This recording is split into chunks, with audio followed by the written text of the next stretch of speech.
14 people were at that dinner table, and my mother texted me from 6 feet away. That's the part one need you to picture first, because it set every alarm I had. Not a whisper across the table, not a note, not a look. A text, which meant she needed to say something nobody else at that table could hear, and she needed me to read it without my face showing that I'd read it. She'd had 63 years to learn how to pass information to people in a room without the room noticing. She used the nuclear option. That scared me before I even unlocked my phone. Do not sit in Dad's chair. Dad had been dead for 11 months. I looked up. She was already looking somewhere else, cutting her roast, talking to my aunt about something, giving me nothing. 14 people talking over each other, the particular controlled chaos of our family at holidays, gravy boats and serving spoons, and 2 kids under 5 creating noise cover. And in the middle of it, my mother had sent me 4 words on a dead man's phone number that I still hadn't removed from my contacts, and now she was acting like she hadn't. I want to tell you about that dinner table, because it's important. My mother's dining room isn't big, and 14 people in it means elbows and voices and a general warm chaos that she spent 3 days cooking toward. She's the kind of host who considers the seating arrangement an act of love, who thinks about who needs to be near who and who can't be near who, and where the serving dishes should go for maximum flow. And she'd arranged this one the way she arranged all of them, the way she'd done it for 40 years. Kids at the far end near the door to the kitchen, talkers in the middle to keep the conversation moving. And at the head, at the top of the table, at the spot where the gravity of every dinner she'd ever thrown was oriented, the empty chair. None of us had discussed leaving it empty. We'd just done it, each of us taking our usual seat, everyone sliding slightly to accommodate one missing person without anyone suggesting it, and without anyone sitting in his spot. It was a collective family thing, the kind families do without speaking, a choreography of grief so natural we hadn't even noticed we were doing it until we were all seated and the head of the table was the only empty space in a full room. My mother had left his reading glasses on the arm. Nobody commented on that either. And now she was texting me not to let anyone sit there, and the particular urgency of that, the fact that it couldn't be said out loud, meant that the empty chair was not purely about grief. Our family had arranged itself around that empty chair the way planets orbit a dead star, still pulled by the gravity of someone who wasn't generating it anymore. Nobody had sat in it. Nobody had suggested sitting in it. It just sat there at the head of my mother's table with his reading glasses still folded on the arm, because she hadn't moved them, and none of us had said anything about that either. And now, 6 minutes into the main course, my mother was texting me not to. Before I tell you what happened in the next 20 minutes, let me say one thing, and I'll say it fast, because the clock in this story is already running. Subscribe if you've ever been in a room with your whole family and understood something about what was happening that nobody else did, because that's what this story is. A woman at a holiday dinner, reading the room in real time, terrified of what she was reading. Subscribe and stay close, because it gets worse before it gets better, and I need you to see all of it. My name is Lena Marsh, 31 years old, middle child of 3, the one in the family who is generally described as observant, which is the polite word for anxious, which is the polite word for the one who watches everyone all the time, because she learned early that watching was how you caught things before they fell. My older brother calls it exhausting. My mother calls it a gift. My therapist calls it a trauma response, and we're working on it. Whatever it is the reason I'm alive to tell you this story, and it is the reason I know what I know about my mother and my father's chair. Dad died of a heart attack 11 months before that dinner. Massive, the doctor said, using that word the way doctors do, as a size and not a criticism, but it landed like a criticism anyway, like something enormous and preventable had been allowed to happen. He'd had one smaller one 2 years before, what the cardiologist called a warning, and we'd all sat in that hospital room and absorbed the information the doctor gave us about warning signs and triggers and the specific things a man with his particular kind of damage should not do. And Dad had nodded and said yes, and I'll be honest that 6 weeks later I'm not sure any of us were still carrying the list. You get a scare and then the scare fades and you go back to your life, and the information you were given in a bright hospital room doesn't travel well into ordinary Tuesday mornings. I can tell you exactly what I retained. Don't let him shovel snow. Watch the sodium. The follow-up appointment is in 60 days. That's it. That's the sum total of what I was still carrying 6 months in.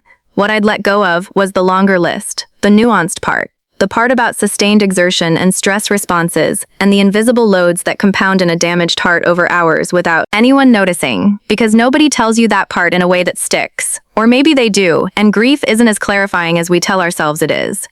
I know all of it now.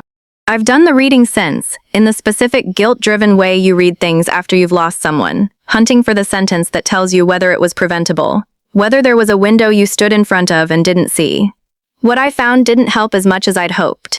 What I found was that my mother had known more than I did, had always known more than I did, and had been trying for 2 years to act on what she knew against the particular resistance of a man who had decided that his heart attack was a thing that happened to him once and was now over. Except that my mother carried it. My mother, who had slept next to that man for 39 years, who had watched him eat and move and rest and strain and recover, had carried every single word the cardiologist said and cross-referenced it with 39 years of data and filed it somewhere the rest of us couldn't access. She knew things about my father's body that he didn't know about himself. She knew which grip meant he was tense and which meant he was tired, which kind of quiet was peace and which was pain, which way he held his coffee cup when his chest was bothering him versus when it wasn't.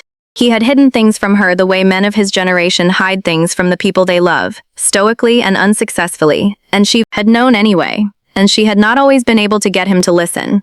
She'd known, I think, that the chair was a piece of it. Let me tell you what I mean by that, because it sounds strange and it isn't. Dad's chair, the one at the head of the table, was his chair the way a throne is a throne, not because of material, but because of habit and posture, and the specific tension of a man performing being the head of something.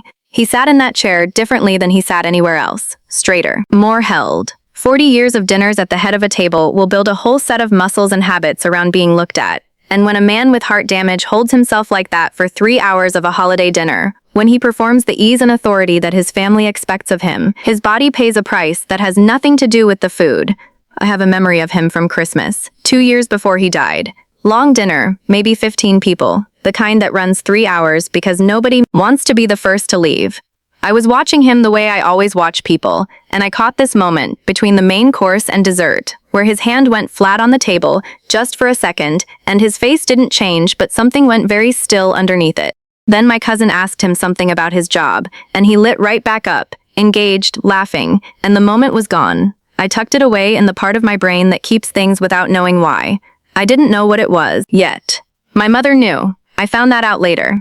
She'd seen the hand on the table too, and others I hadn't seen, and she'd tried, after that Christmas, to suggest that maybe next holiday he let Joel sit at the head of the table. Maybe this year he could sit in the middle, be surrounded by the family, instead of presiding over it, rest a little. He'd looked at her like she'd suggested he show up to his own table in a hospital gown. He was fine, he said. She was making things up. She'd asked him, more than once, to let someone else sit there. He wouldn't. He laughed it off, or got a little offended, or told her she was making things up. So she stopped asking him, the way you stop asking certain men certain things, and she watched instead, and she managed the dinner around him. Shorter evenings, lighter food, careful pacing, and she kept her knowledge to herself because asking had not worked. He died in March, not at a dinner, not in his chair, but in March, and now it was Thanksgiving, the first one without him. 14 people at a table that used to have 15, and my mother had spent the week before in the particular distracted way she'd had lately, slightly not there, as if part of her attention was always in another room. I'd noticed it. I'd filed it. I hadn't known what it meant. 18 minutes before someone at that table collapsed, she sent me 4 words on a dead man's phone number. So I sat there with my fork in my hand and tried to figure out what the text meant without letting my face do anything the table could read. Option 1. Sentiment. She didn't want anyone to sit in his chair tonight. First holiday without him. Still too raw. That was the easy reading, the soft one, and nothing about the way she'd sent it felt soft. You don't text across a table for sentiment. You text across a table because you cannot say it out loud. Option 2. Someone was about to sit in it. Someone she could see from her angle that I couldn't see from mine, and she needed me to stop them without making a scene. I scanned the table. My brother Joel sat to her right, his usual spot. My sister Becca was next to me, talking to our cousin Ryan about something with her hands. The chair was at the opposite end from me. I counted backward through the seating. My Uncle Hank was 2 seats from the empty chair. Big man, 68, barrel chest, had flown in from Phoenix and made 3 trips to the carving station before dinner even properly started. I watched him for a second. He was talking loud, which he always was, gesturing with his fork, nothing alarming. But his color was off in a way that took me a moment to name. Not flushed, not pale, something in between that wasn't right, a grayness under the ruddy that didn't belong there. I've spent a lot of time since that dinner, going back over the next 3 minutes and trying to be honest about what I knew and when.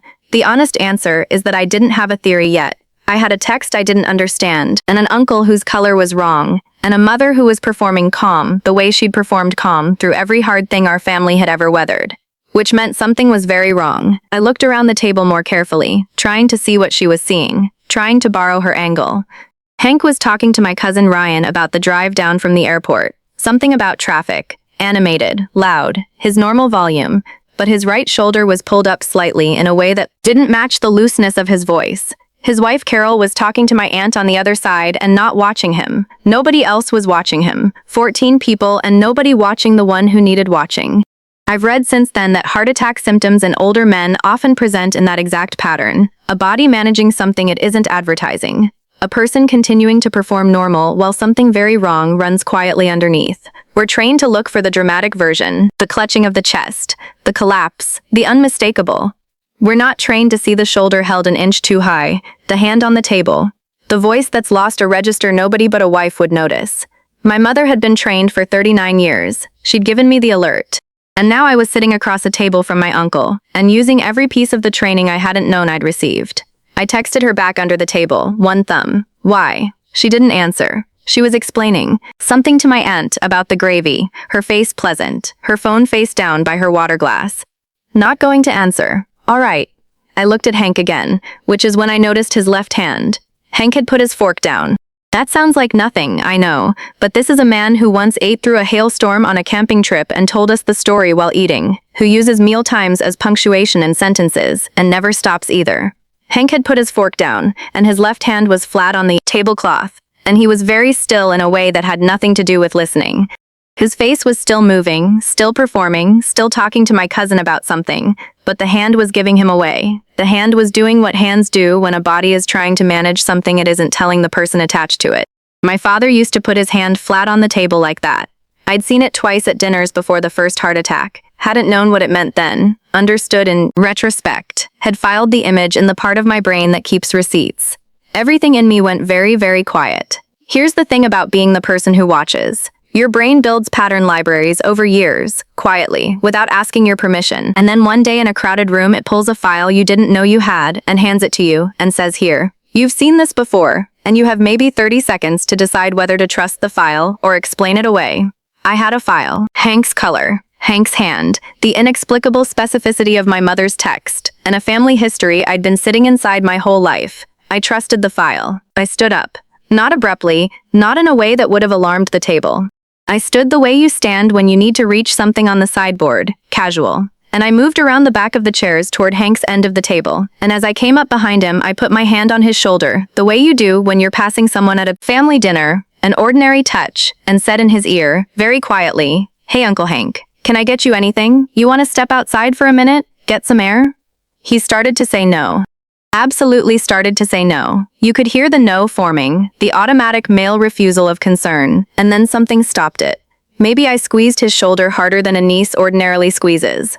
Maybe he felt, in that second, that being asked how he was doing by someone who actually wanted to know was different from the ongoing performance of being fine. Maybe 40 minutes of managing something in his chest had finally worn down the part of him that would rather be wrong about his own body than interrupt a family dinner. He looked up at me sideways, and I looked straight at him, and whatever he saw in my face made the no die before it reached his lips, and he said, I could use some air, actually. And his voice was different, lower and slightly out of breath in a way none of the table had caught under the noise. Around us, the table continued, 12 other people doing what people do at holiday dinners, passing things and telling stories, and over-explaining things they'd told before. My cousin laughed at something across the table. One of the kids knocked over a cup, and there was a brief scramble. None of it touched us, Hank and me, standing still in the middle of all of it, with something happening between us that I didn't want to name out loud yet. I said, let's do that. I pulled his chair out for him. I helped him up the way you help a big man up without making it look like helping. Taking his arm like I was just studying myself past him, guiding him without guiding him, the way I imagine nurses learn to do things for people who aren't ready to receive them yet. We walked to the back door, Lena and her uncle getting some air after dinner. Nothing to see. 2 people excusing themselves in the middle of a loud family meal. Behind me, I heard the table continue. I heard my mother say something to my aunt about dessert. Calm and steady, covering the space we'd left, her voice carrying that particular careful warmth she'd developed over decades of managing difficult moments at dinner tables so that no one else at the table had to feel the difficulty. She'd seen us go. She'd done her part. She'd known. She'd seen something in Hank that she recognized, something she'd been watching across a table for decades, and she'd looked at the empty chair at the head of the table and done the math nobody else at that dinner would have done.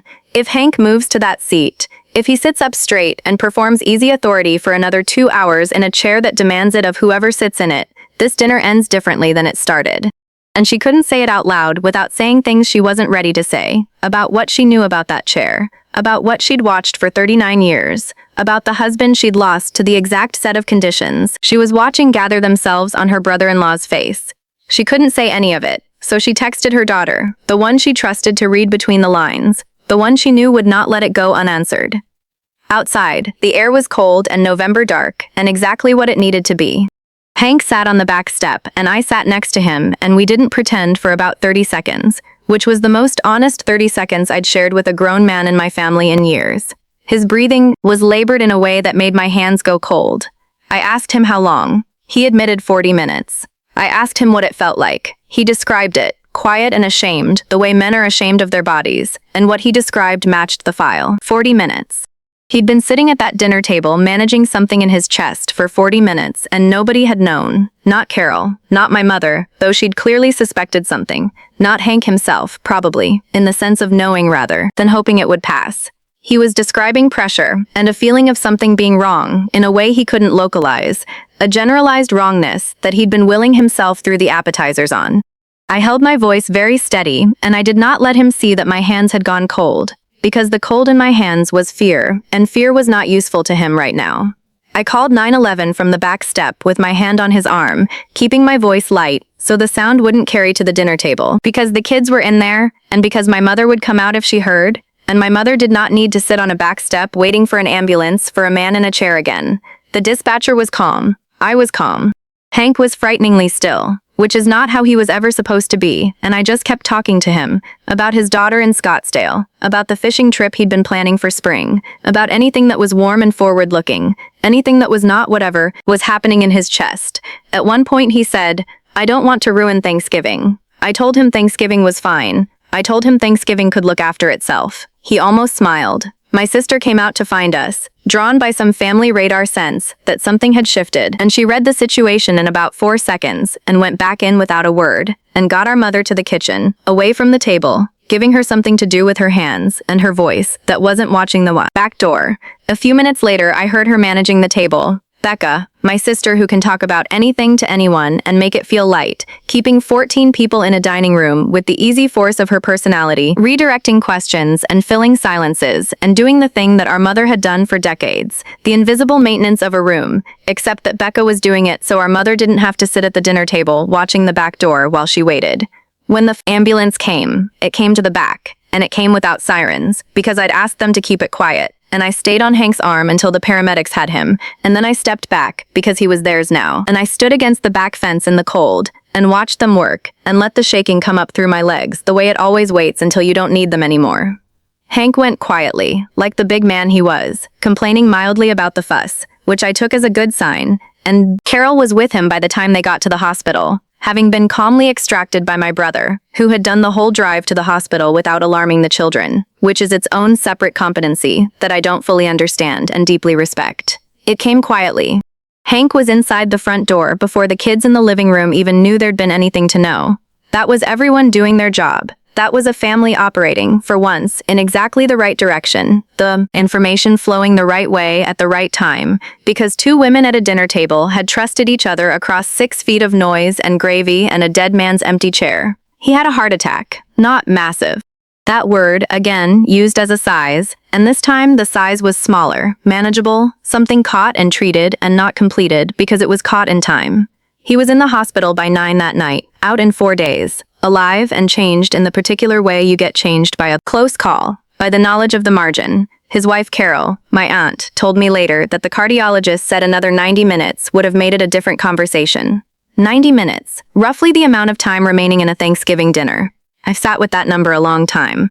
90 minutes is not a narrow margin in the way a film would tell you a narrow margin feels. 90 minutes is long. 90 minutes is dessert, and coffee, and the slow dispersal of a family and kids, saying goodbye at the door, and the drive back to the hotel, and Carol maybe noticing something in the room, and calling the front desk, and all the time it takes for information to travel through the social layers that protect a man who doesn't want to be noticed being unwell. 90 minutes is the specific amount of time a big laughing man would have had to get through before he was alone somewhere and couldn't hide it anymore, and it was not long enough. Carol called me from the hospital the second night while Hank was sleeping, and she cried on the phone in a way I'd never heard my aunt cry, and she said something I've been turning over since. She said she hadn't seen it. She'd been sitting next to him through dinner, and she hadn't seen it, and she didn't understand how I'd seen it from across the table. I told her I hadn't really seen it either, not on my own. I told her about the text. She was quiet for a second. Then she said, "Your mother always knew.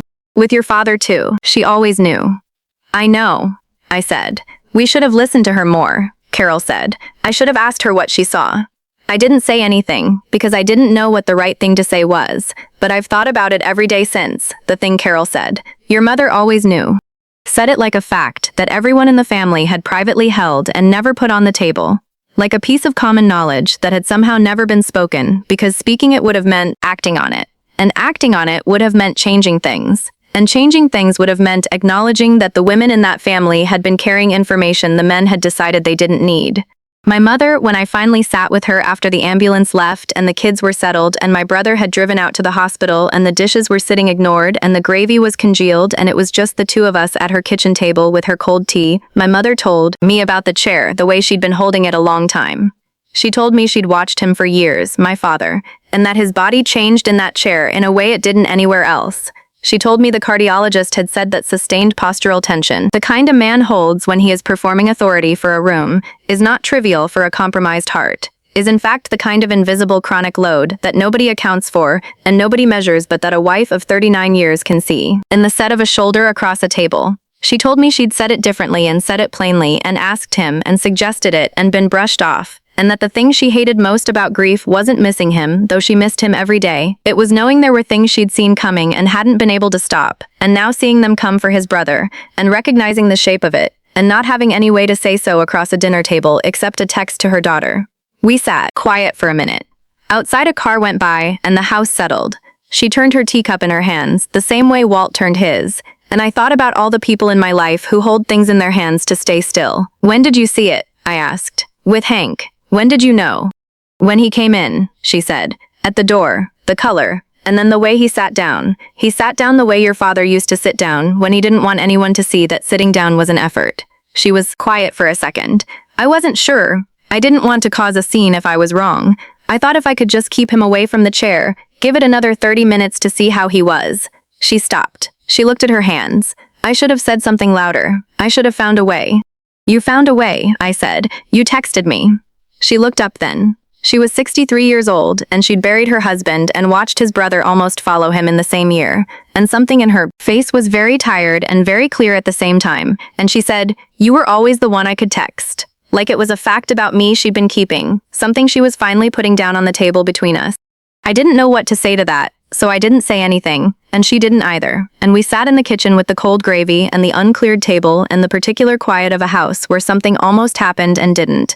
"You should have been able to say it," I told her, eventually. She looked at her tea. "I know," she said, "but I didn't know how to say it without the whole room asking why I knew, and I didn't want to have that conversation at Thanksgiving dinner. I didn't want to talk about your father." So she texted me instead, 4 words, trusting that the daughter she'd raised to notice things would notice the right thing and move.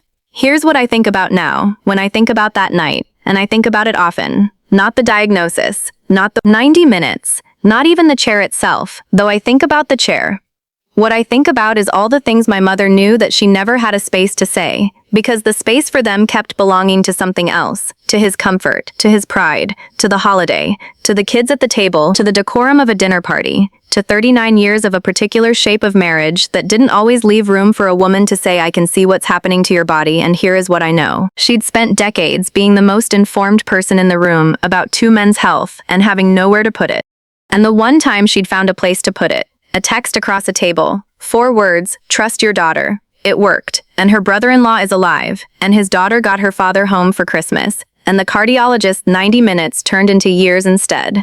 Hank came to Thanksgiving again this year. He sat at the side of the table, not the head, and he didn't make a fuss about it. And when I looked at him across the table, he looked back at me with something in his eyes that we haven't had to name.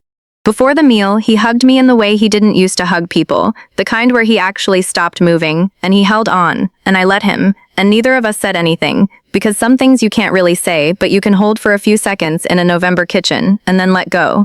My father's chair is still at the head of the table. Mom left it empty, again. She still hasn't moved his reading glasses off the arm. I've stopped expecting her to, because I understand now that those glasses aren't just grief, they're a reminder, and maybe she needs it there as much as any of us. I'm not going to stand here and tell you the lesson is call your mother, because the lesson is bigger than that and smaller than that at the same time. What I'm going to tell you is this. There is probably someone in your life who holds knowledge about the people around them that they don't know how to deliver without breaking something else. A mother who sees what you're doing to your health and doesn't know how to say it without a fight. A friend who noticed something at the party that they can't quite name. Someone sitting across a table from you, right now maybe, who has been watching and knowing and has run out of ways to get the information to you without a cost you're both afraid of. Find those people, make space, ask them what they see, and then actually listen, not with the half attention of someone who's already decided they're fine, but all the way you'd want someone to listen to you if you had been watching them for years and finally figured out how to say it. My mother found a way to say it with 4 words and a text. Hank's still here because she did. My father isn't here because for years nobody built her a space where she could say it louder. Subscribe if this landed somewhere in you, because the next story I tell might be the one that gets somebody to stop and ask the question they've been afraid to ask. And tell me in the comments about a time somebody knew something about you before you knew it yourself.